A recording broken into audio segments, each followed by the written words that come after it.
fundamental problem in most BI projects starts with data and where the data resides. Can we get access to all the data we need to solve the problem we're trying to solve?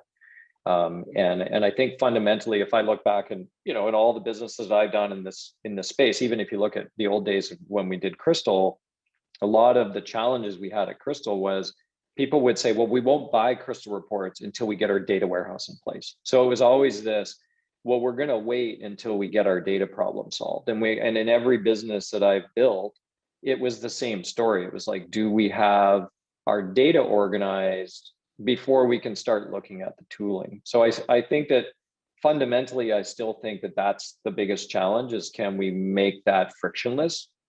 And when we do make that frictionless, then I think it will force all the tooling vendors to reevaluate the entire sort of data value chain and the way that they think about building their technologies and make them truly cloud enabled, and switch the way that they're operating architecturally and from a business model perspective in order to be able to kind of provide our iPhone moment if that ever comes.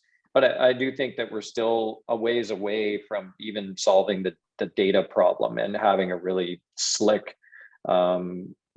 structure and architecture for the way that we put data in the cloud. And I think Snowflake's a great step in that direction.